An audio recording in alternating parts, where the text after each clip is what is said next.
Welcome to this week's Gaming by Indie by Design. I am John Robertson, joined as ever by Stace, Harman, and this week we're starting off our discussion with Humankind by Amplitude Studios, which came out today, if you're listening to this podcast on release day, on August 17th. It's a game we've actually already played tens of hours of each, given that we had some involvement in the game pre-release on a consultancy basis. So we've played quite a lot of this. We're in a pretty good position, we believe. You can be the judge of that, but we believe to have something interesting to say. There won't be spoilers for this. It's quite a hard game to spoiler anyway, given how it's set up. But one of the interesting things about it, we've kind of thought would be an interesting point of discussion, is historical accuracy in games and whether it's important, how it impacts something, how we interpret games that have some form of historical accuracy. And Stacey, you and I played this game a lot, as I've said, and there's a lot of different ways to play this game culturally, in the sense of different historical cultures are included in the game, and you can pick and choose and combine them kind of as you like.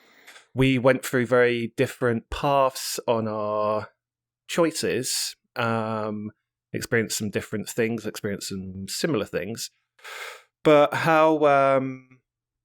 it's a broad question, I guess, but how did you kind of interpret that historical culture side on your end? How did you make decisions? Were the cultures and their histories attached to them? Kind of, did they impact the game a lot for you? Well, they did, certainly in some areas, absolutely. So I came to Humankind as very much a Civilization player, played hundreds and hundreds of hours of the even just Civilization 5, I think it's 700 odd hours. Civ 6, it's 500 odd. So I've played a lot of Civilization. So I came to Humankind, which is a different type of game. And yes, for anybody that doesn't know, as John kind of just alluded to there, in direct comparison, unlike Civilization, where you pick one civilization and you take that one through all the way through history and into the future, in Humankind, you are choosing cultures and you are effectively walking in their shoes. You're taking on their qualities of various cultures throughout history, and each time you change era, you take on a new culture. If you want to, you can stick with the same one, but you take on a new one, which comes with its own set of bonuses and gameplay considerations. So you are a bit more free to mix and match, and that it's not a question of like literally embodying those cultures. It's just a question of kind of taking the good bits from them and applying that directly to your gameplay. And so within that context, my kind of path through the game, in some instances, I chose very specific cultures that I was interested in. For example, once you reach the contemporary era, I chose Japanese. But in other places, it was very much a gameplay. And that's the last era, is it? That's the very end game. That's the last era, and you would also find that different. I think actually, Japanese appears. I think earlier in the game as well. Certainly, a couple of there is like. I think there's also like British and English, for example. They're separated in different eras, and they mean different things, and there's they are Edo Japanese. Yeah, absolutely. In the run-up, Edo period, and British and English, like you say. So in some cases I chose the ones that interested me personally, but in most cases I was gameplay first. So I was what focus am I kind of taking for this particular game? Am I going military? Am I going kind of science, culture? Which one am I focusing on at the moment? And which one of the upcoming cultures best suits the way that I'm playing? Now, that's not to say that I didn't then take something from each of those cultures on a personal level. Like I looked things up about, this is their unique district, as it's called, or their unique building in the game. It's okay, that's interesting. Why is that? I'm going to go and have a kind of a look at that externally outside of the game to find out some more stuff about that. But I wasn't playing it from a historically. I wasn't looking for historical accuracy in the sense of, I can't possibly be that culture following that one because that makes no sense. I didn't do that. I didn't kind of role play it to that extent. So yeah, it had some impact, but it was largely gameplay first, and I think I don't know. Yeah, I mean, I know you chose a different, perhaps a similar way in that you chose a culture that interested you, but yours was like right at the other end of the era. Right? Yeah, I mean, I just chose. So the Egyptians are one of the ancient civilized cultures that you can pick right at the very start of the game, and I picked the Egyptians because I like a sort of an interest in ancient Egypt and Egyptology, and I wanted to, and like some of the other, the Hittites and the Assyrians are also there who came into contact with the Egyptians in real life, and I wanted to be the Egyptians and beat down the Assyrians because that's what I've been reading about and listening to recently. But I don't think actually the other players, the AI players, actually picked the Assyrians, so it didn't happen. You were deprived of that particular grudge match. Yeah. And I mean, when I say I picked the Egyptians because I'm interested. I picked the Egyptians, but I wasn't necessarily looking for, I'm going to pick them because I expect the game to actually feel like a genuine, historical, accurate representation of what it would be like to be a pharaoh. Or because anything like that. And that's the thing with these games, right? Like with Humankind and Civilization and games of this ilk, they're balancing. It's seen very much through the lens of a game. Like that's how this is being delivered to you. That's the medium through which we're experiencing this particular these historical trappings. And that is an important distinction between, say, watching a documentary, reading a book, doing kind of intellectual research, because they have to be presented in a certain way that everything has to be balanced. You can't have objectively one culture or civilization that is better than another, because that doesn't work for your game, and that's what you're interested in, game balance. So there is, there's a distillation of kind of taking these elements and making and gamifying them. It's like, well, how does British or Japanese or whichever one it might be affect gameplay? And do we have enough cultures to represent the different types of ways that people might play and to kind of cover all of our core pillars of gameplay?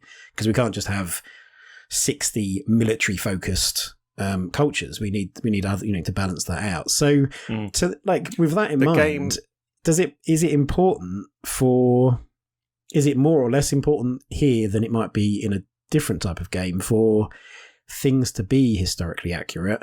And what even is historical accuracy anyway? Yeah, historical accuracy, it's a bit of a broad term. I mean, I've got a bunch of questions here. What do we mean by historical? In my notes for this, I've got what do we mean by historical accuracy? And it's like, is it a presentation of the commonly accepted view of events? Is it a presentation of the expertly and if it is, by events? whom? Exactly. Which side of the events are we looking at here? Is it the expertly? Is it the historian's view of events, which might change, which might be different from popular culture perspective? Is it that the broad strokes are accurate, that the rules and the monuments and the years and the climate and stuff is correct, or is it that the little details are right, the guns in Call of Duty and the clothes and the belt buckles or whatever? So all of these, it could be all of those things. It could be one of them or maybe something else. I think in terms of Humankind, though, it feels historically accurate to me, not in I guess of those questions I asked, I guess in the broad strokes would be the one that it feels historically accurately it feels historically accurate, not in that the events are correct, because they're not. You can do whatever you want. You can have your Egyptian capital city on the top of a snowy mountain if you want,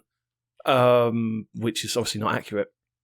But it feels accurate in the sense of the broad strokes, and particularly the rules and the systems of the game. In the Humankind, and I think I'm going to get death threats for this or whatever, so make sure my address is hidden from all of my online personas, social media accounts. But it does a better job than Civilization of being meaningfully historically accurate, in the sense that it forces you, it asks you to engage in systems that highlight the plight of a civilization over time and how it might change, and how through different eras it might be wildly different, almost the opposite of the culture that it was in the previous era, or 2 eras previous, however long you've been playing. And so you get this sense of just the kind of problems and answers and changes over time of a culture. So it's not historically accurate. It's not historically accurately presenting any specific culture or change of time. It's just in general, it presents a view that cultures do change over time, that peoples do have different problems over time, and they, their borders might expand, might contract. Things that they believed 20 years ago, even, or maybe not in the game, but 200 years ago, they no longer believe anymore, and they look down upon that thing, that aspect of it. So it's that cultural shift over time that I think makes the game historically accurate from a just broad, zoomed out planetary level size of just looking at humans as a whole. Yeah. And it does a much better job of civilization than that, which is very static. Like, you're just the same all the time. It is. Yeah, it is. I think, absolutely. I think, and it does provide a lens through which to observe, human trials and tribulations, the human condition, I suppose, and the things that as a people's rather than as an individual person.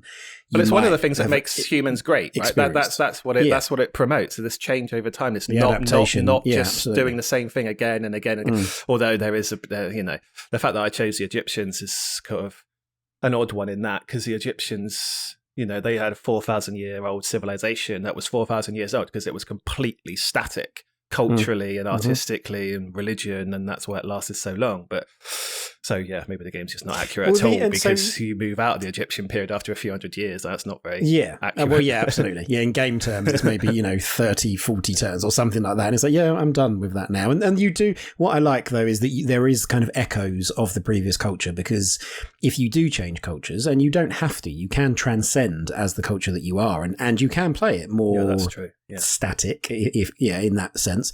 But if you don't, and you move on to another culture, you retain certain bonuses. You retain kind of that legacy, that kind of footprint, or that kind of echo of the previous culture, and you take that through the rest of the game with you. So they have that impact. So even if, and again on that zoomed out broad level that you were talking about, that's how you can see it's okay, all right, maybe the Egyptians didn't directly feed into another culture, but their impact is felt here.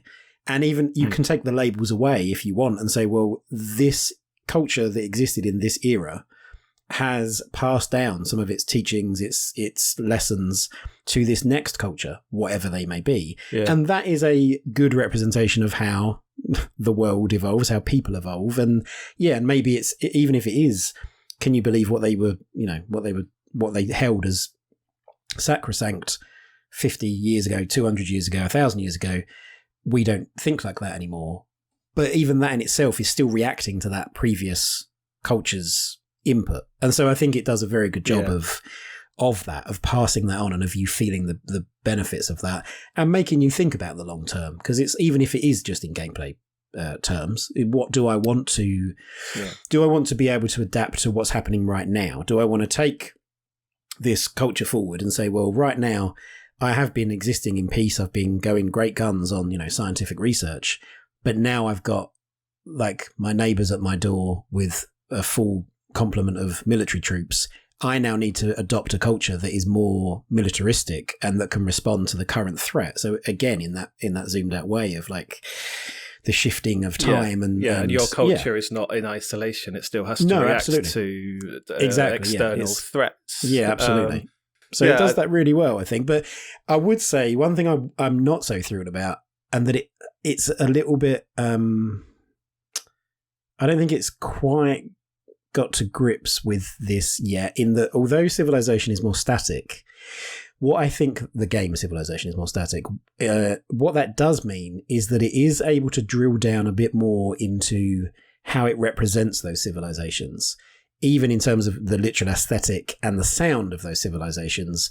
So having a figurehead, having a leader that you pick who you embody, and they have perhaps culturally appropriate dress and regional dialects and language, which you don't get in Humankind, because the idea is that you are not literally being that civilization. But it's a difficult distinction to make. The game doesn't set its stall up early enough in saying that, I don't think. So you pick an avatar that represents you as almost an omnipotent being, that you are that person throughout the entirety of history and into the future, adopting these different cultures. You're not playing, you're not literally, like Stace of the Nubians. You're not that, but that's what your avatar, it kind of looks like you are. So there's civilization being more kind of, static, or being more single track, or more focused in that way, does allow it to do that, which I think Humankind doesn't do quite so well. So there is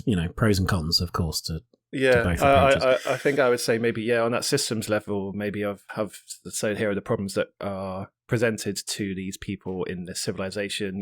Maybe that's right, that civilization does do a better job of allowing you to drill down in how these specific elements of the civilization that you've chosen might be able to deal with that, whereas Humankind's isn't really aiming for the same thing. No.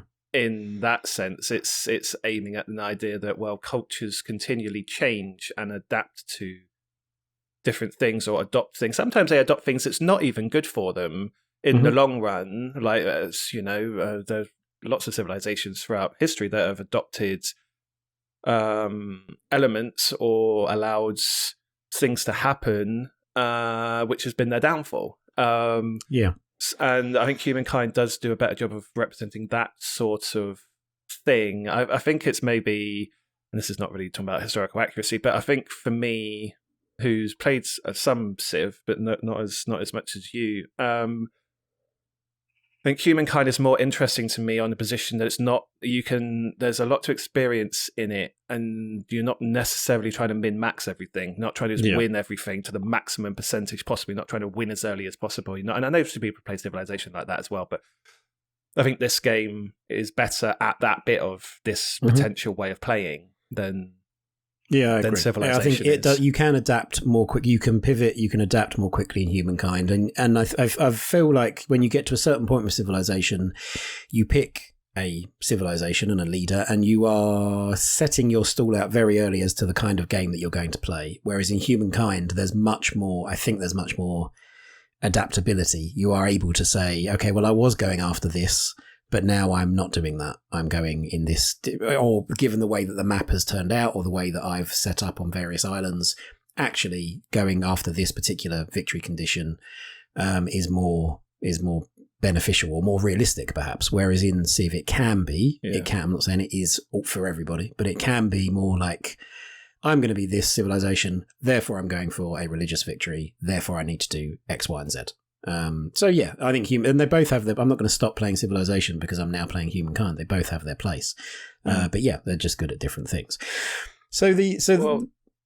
Well, I was going to say, so you mentioned realism there. So I suppose that brings up a question about historical accuracy. So is historical accuracy determined by realism? I suppose are they synonyms for what we're talking about? Because I think the wider question here of historical accuracy, is it important in games? Should it be? Should the goal always be in something that includes a historical setting, historical character? Should accuracy be what's being aimed for, and whatever that means to different people? Or is authenticity what we should be going for? Because, let's be honest, authenticity is what most games aim for, I would say, over accuracy. They aim for the sensation that what you're playing is sort of emotionally and visually and sort of sensationally authentic, rather than being completely down to the belt buckle, down to the blade of grass, down to the the makeup of male and female troops in the front line being completely accurate. And there's obvious games to talk about here. Assassin's Creed, Call of Duty, like, these are things that are set in points in history, but they're not, I wouldn't say they're accurate. Some elements of them are accurate, but they just try to be authentic. Yeah, and I that's what I prefer. I think, and I actually, as you were talking then, something clicked for me, and I think it's the difference for me between like translating something and interpreting it. And those are two very different things, even though they can sometimes be confused or conflated as being the same thing. They're not. And for some people with translation, that realism is far more important. Like if they're watching something, reading something, playing a game, and there is something that's out of, like, well, this is, for example, let's, Ghost of Tsushima, say, this is 13th century Japan.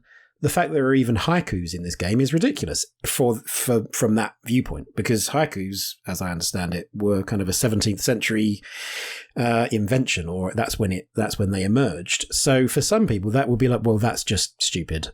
I'm out. Like, they're not being, I don't think, snobbish. They're not being, they're not trying to be anything. It's just for them, it does genuinely take them out of the believability or the verisimilitude of this thing.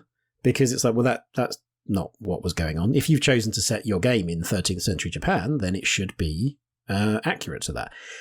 I'm not on that side of it. I'm more on the interpretation rather than the translation of, okay, you've chosen 13th century Japan as your setting. There are things that I'm familiar with in terms of philosophy or particular cultural practices, or even, and I didn't know this until quite recently, even the samurai in the 13th century, it is widely accepted and believed, did not fight with swords predominantly. They didn't wear that kind of very iconic shogun armor. That was much later. Like apparently they were much more horseback driven. They fought with bow and arrow on horseback. So, but that for me isn't important. I like to know about it.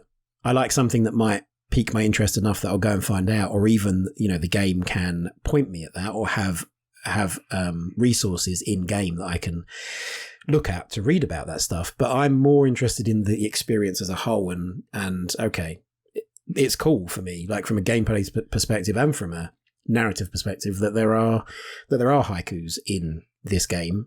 It's not historically accurate, but that gives me something and it enhances it. It's not, I don't feel that it's just for the sake of it. I don't feel that it's disrespectful even. I think it serves a purpose, both narratively for the character and also for the actual gameplay experience. So that's kind of where I land most of the time, is on the interpretation over the translation, or not the realism. It's the authenticity, as you've been talking because about. the inclusion of haikus in there are designed not to be accurate in their inclusion. They're designed to be a tonally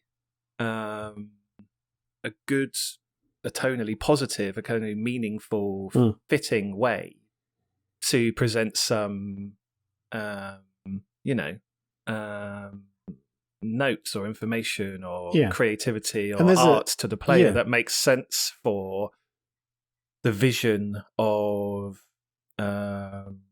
historical Japanese culture in that way. The authenticity, the overall authenticity, not the. So it's those games that are kind of, what are they? They're like, it's like a dramatization of historical events. It's historical fiction. Yeah, it's like Robert Harris writing about Rome or whatever. Yeah, it's like based on or inspired by true events. It's that kind. It's like, that's cool. It's just, I guess the problems, if you can call them that, or the challenges can start if a large proportion of your audience is taking that as a literal representation of something that really happened and is believing that that's what you're saying. Yeah. And I don't know that I don't believe it's necessarily the creator's responsibility to make that very clear and to say, hold up, before you play Assassin's Creed or before you watch Hamilton on Disney Plus, be aware that some of this is kind of fictional. Like, I don't think it's their responsibility to do that, but I think, it is nice, particularly in games, because they're able to do it a bit more naturally, perhaps, than a film could, is provide an area in the game that has these resources that you can go and find out this stuff, or it can point you to other sources for you to go and continue your journey with this this context. Yeah, well, I mean, video games are not alone or unique in this discussion around education and whether games that give a doctored or sort of creative vision of history, do they have a responsibility to either not do that or tell people where the differences are? And I mean, you know, films rarely explain it. Historical fiction rarely explains it because it ruins the world, right? It's like, well, here's this fictional historical world, historically fictitious world. You know, some elements are right. But we're going to tell you at every juncture, pointing out where it's quote unquote fake. Yeah. Well, that pulls you out of the world happen constantly. Yeah. I mean, Assassin's Creed does those discovery tours that you can wander around and get some information and stuff. And there's an example of where. And they will explicitly pull out where things have been changed. They explicitly say this is not historically accurate. So in Assassin's Creed Origins, where there's a bit where you can go and there's a classroom scene, and there's a teacher teaching some kids who are sitting on the floor, and the kids are male and female, and they point out that this is not accurate. It wouldn't female little girls wouldn't have been taught like this, probably at all. It would have all been boys. But they explicitly say in there that the choice was made to be inclusive of, or to be exclusive, or to remove sexism of the time and be inclusive today rather than accurate, because it doesn't undermine the game. It doesn't undermine the authenticity that the style of authenticity that the game is aiming for. It doesn't undermine the narrative of the game, etc. There's other bits like statues that would be nude are not nude, which is not because accurate. Internet. Well, yeah. Well, also I think it's a ratings thing. They can't get the ratings. True enough. Yeah. Sure. Yeah. For the kids that they want to be able to play their game. Yeah. So yeah, and I mean, there's games like I think Assassin's Creed, the way that it does it, and also Call of Duty and Battlefield as well, I put in the same camp, a little bit different to the way that Ghost of Tsushima does it, even though on the surface they seem similar in that here's a historical backdrop and here's a fictitious character, and the character isn't necessarily changing the wider events in which, the historically accurate wider events in which it's played out. But Tsushima is different because it does borrow from lots of different things that are set over hundreds of years apart, whereas Call of Duty, say the World War II games, are very much set in that year or that 5-year period of it, and Battlefield similarly, Origins as well. Okay, the Egyptian periods, Assassin's Creed Origins, okay, that was a 4,000-year civilization, not necessarily set in a specific year of that.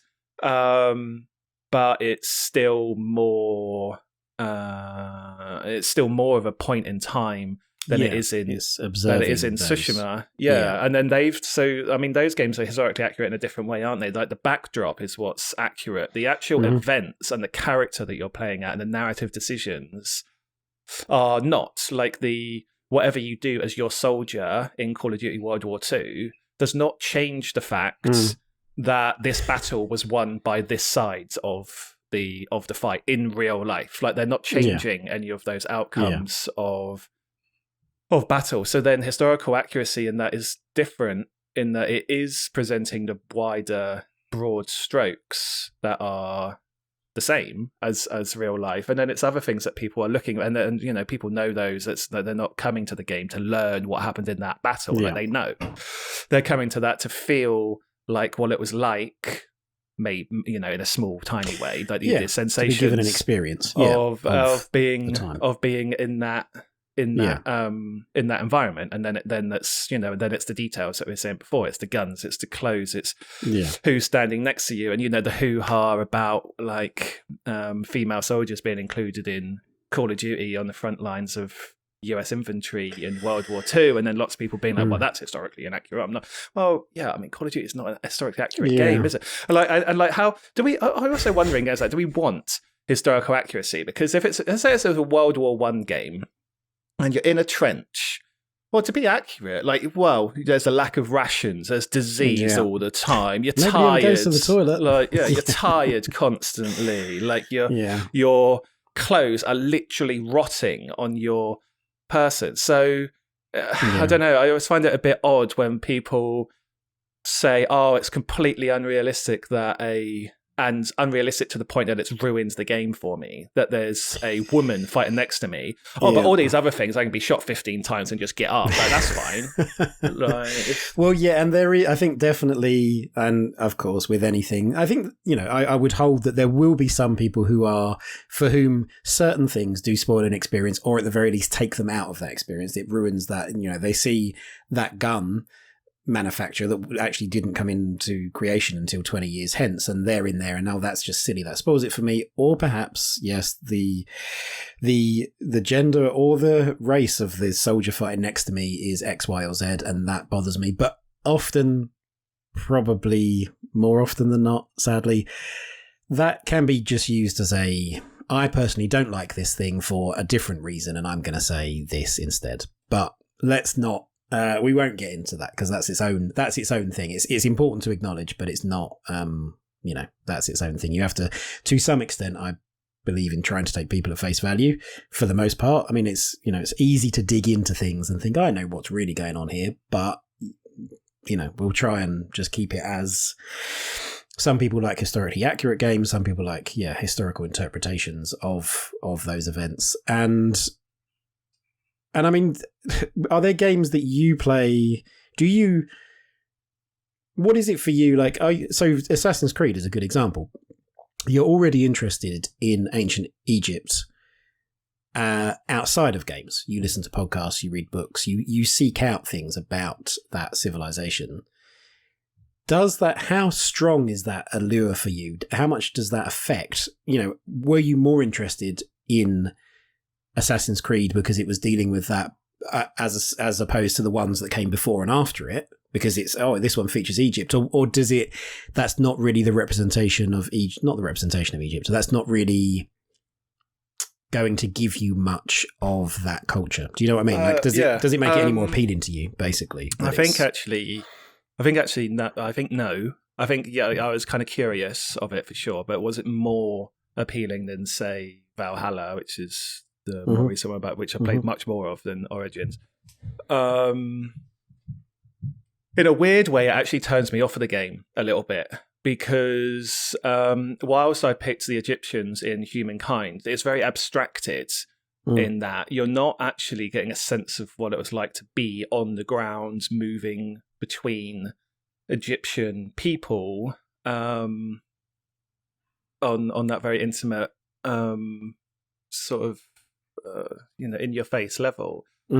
With Origins, actually knowing about Egypt and being interested in it, I actually have a slight, and maybe this is where I do look for accuracy over authenticity sometimes. I have a slight fear that I will see things in the game that will pull me out of it and say, "Oh, actually, that isn't what it was like."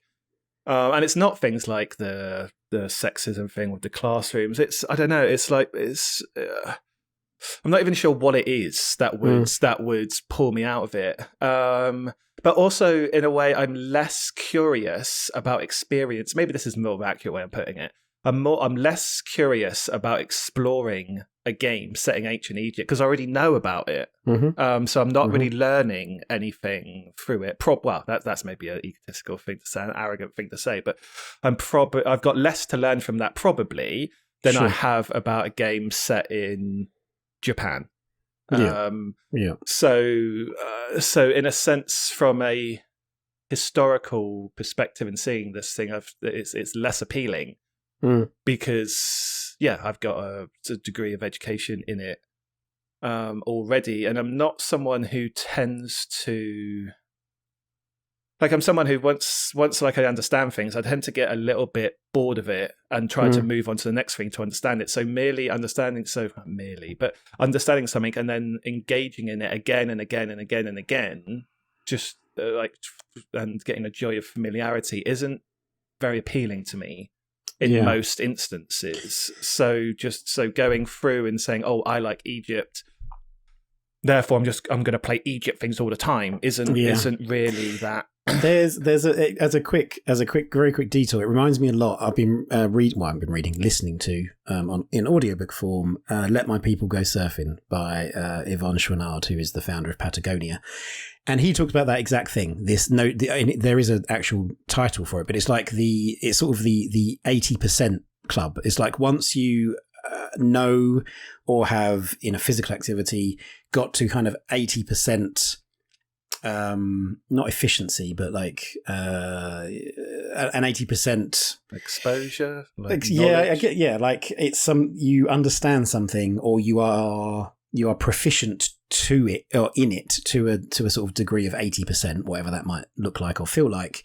Then it's time to move on to the next thing, and that I think you remind me very much of that. That's like you're more interested in going deep on something, but then moving sideways onto the next thing and covering things, a breadth of things, rather than going, devoting your life to this particular period. It's not like the only civilization you're ever gonna or have ever been interested in is ancient Egypt. So anyway, that's a detour on that. But that is, that's interesting. That notion of it in some way putting you off, because I think I was probably the opposite with Ghost of Tsushima.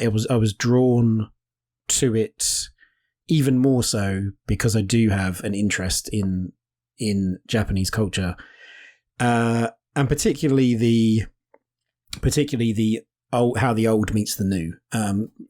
In going to Japan, that's something I was very interested in doing. In going to somewhere like Tokyo and being completely immersed in that, and then going out into the countryside where there's a much more, I guess, traditional or older fashioned style of living, and seeing how those things coexist. And in Ghost of Tsushima, there's an element of that, not in like the ultra modern Tokyo and the countryside, but in the tradition and the newer way of thinking. And that's very much represented in Ghost of Tsushima with the protagonist Jin Sakai and his uncle. And one is very traditional and the other is more, we need to adapt to survive.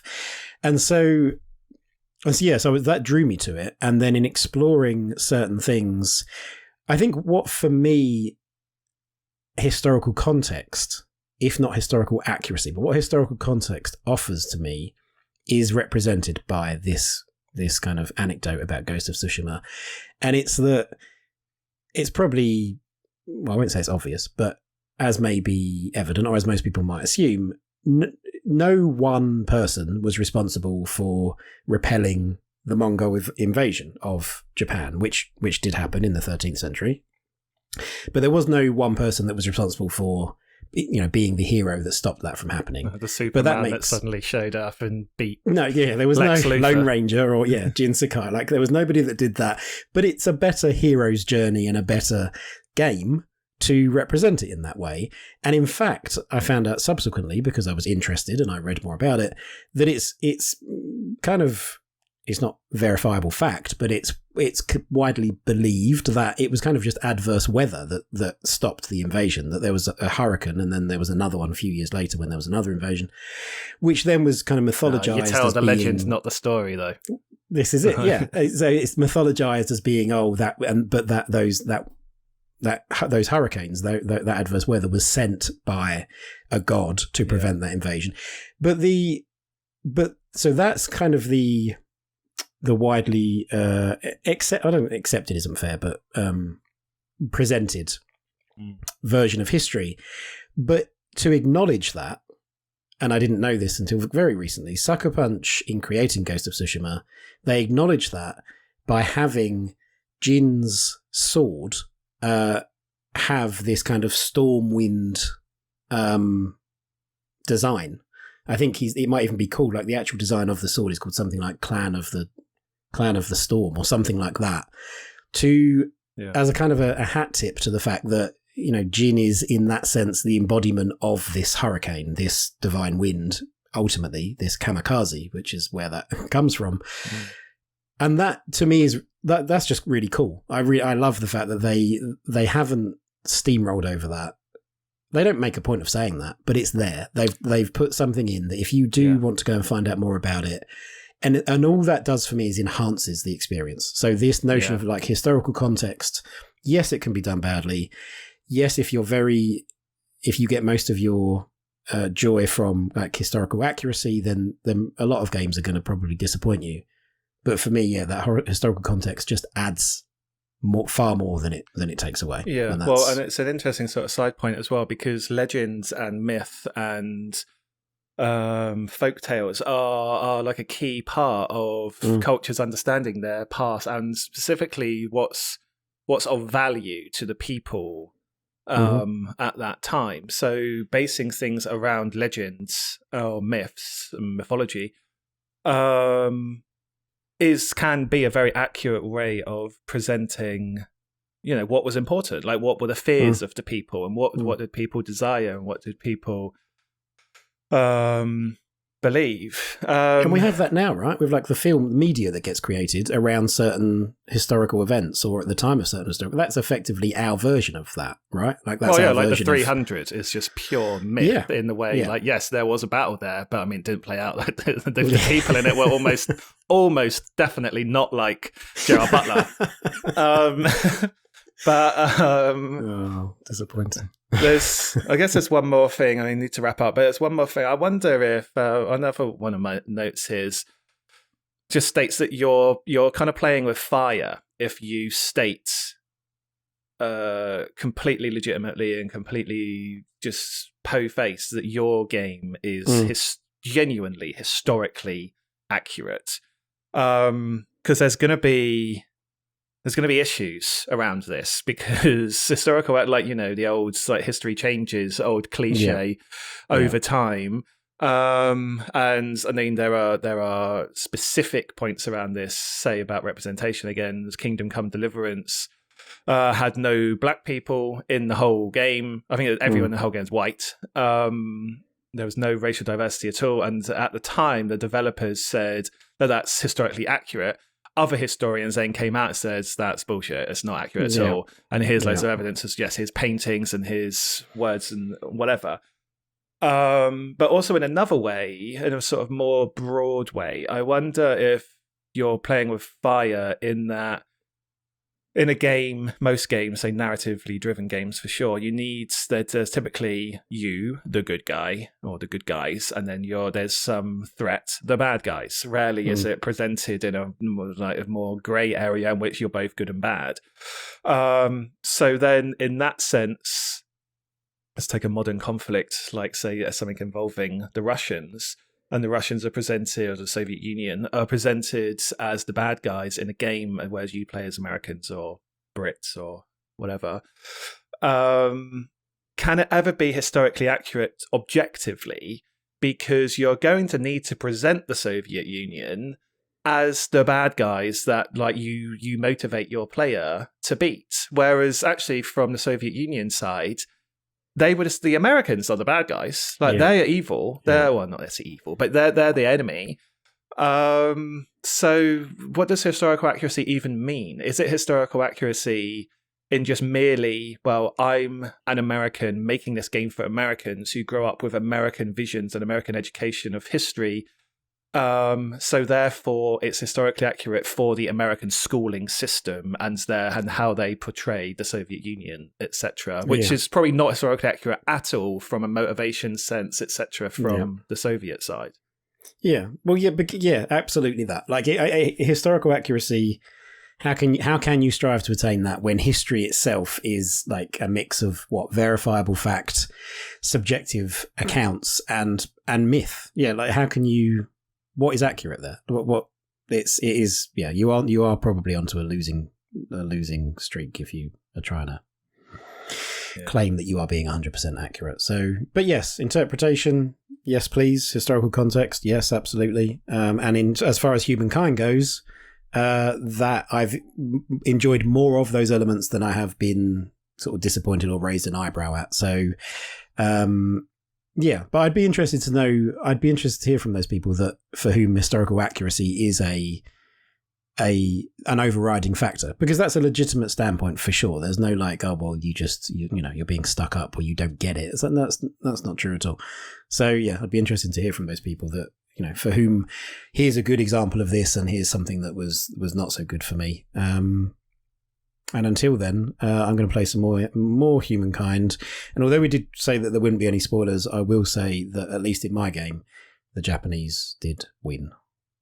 That's the ending. So they won the world. That's the historically accurate ending. History. Of a single culture's won the world now. I got a big score at the end. And is that not how life works? You get to the end of it and you get a big score. Yeah, put number one, put your name on the leaderboard. Japan top. Okay, so we'll call it quits there then. Just a reminder, as ever, you can visit our website, indiebydesign.net, where you'll find our other podcast episodes. Subscribe to our podcast there. There are YouTube versions of this podcast, which you can find via the website. You can also buy and pre-order the books that we make alongside this podcast, which deal with the history and culture and impact and creation of video games. More info there. We're currently taking pre-orders for 20 Double Fine Years, which is a look back at Double Fine's history with interviews with subjective history, our vision of Double Fine's history. It's informed by interviews with everyone at the studio. Peter Chan, Tim Schafer. Who else have we interviewed? DoubleFineBook.com. That's also DoubleFineBook.com. So check that out, and then social media, we are at Indie by Design on everything, and if you go to our Twitter, you'll find a link to our Discord there as well. But otherwise, thanks for listening, and we'll see you again next week.